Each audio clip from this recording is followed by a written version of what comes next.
Indicted Republican Representative George Santos seems to be laboring under the assumption that his voters, his constituents in his district, actually don't care if he lies his face off to them.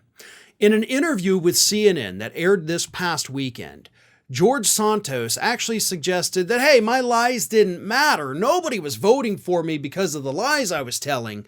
Instead, he says, no, they voted for me because I'd be a fighter for the people in my district, even though almost a year in, you've literally done nothing for them.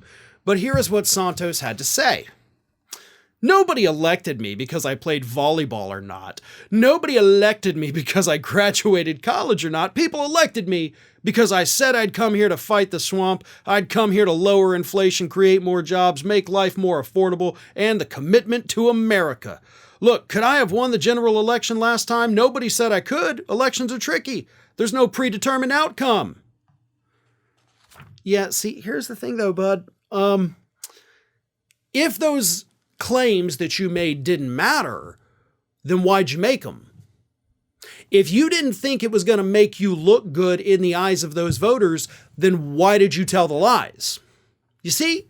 Like, you can't have it both ways. You can't just make up this entire false narrative about your entire life and then be like, nobody even cared about it.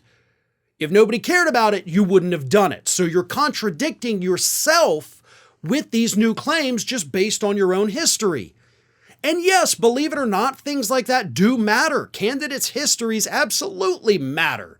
Why do you think all the people running for office, no matter what office, talk about all the things they've done in their life? And those who've never held office try to make their lives seem more interesting to the voters by saying things like, hey, I was an award-winning volleyball player till my knee got shattered, right? Like Santos claimed. Hey, my mom died on 9/11. No, she didn't. Hey, my grandparents were part of the Holocaust. No, they weren't. Those are lies that were created to not only relate to people who may have had similar things happen to them, but also to create sympathy for yourself. Like, how am I going to vote against this guy? His family was killed in the Holocaust. His mom died in 9/11. He has known tragedy his whole life. I feel bad for the guy. That's what happens. You psychologically manipulated the voters in your district, and now you have the audacity to go out there and tell them, like, nobody cared about the lies. Bullcrap. The people in your district voted for a human being that doesn't actually exist because you created a new persona on paper. And that is what you sold to them. That is what they voted for. But that person isn't real. So don't sit there and act like, it doesn't matter if I lie to them. They kind of like it, right? Bull. Furthermore, as we all know, Santos last week survived an attempt to expel him from Congress. You had 30 Democrats that voted to protect him, and they did come out, and I will say, obviously, there were much more Republicans who voted to save him than Democrats. But I am disappointed in the Democrats. I think it's ridiculous. I think their excuse for voting to save him was absolutely pathetic. Like, we don't want to set that kind of precedent, as if Republicans care about precedent. He hasn't been convicted of anything. It doesn't matter. I mean, you don't even have to consider the crimes that he allegedly committed, allegedly. All you have to do is look at the fact that this isn't the person that the people of that district voted for. Therefore, he shouldn't have a seat in that body.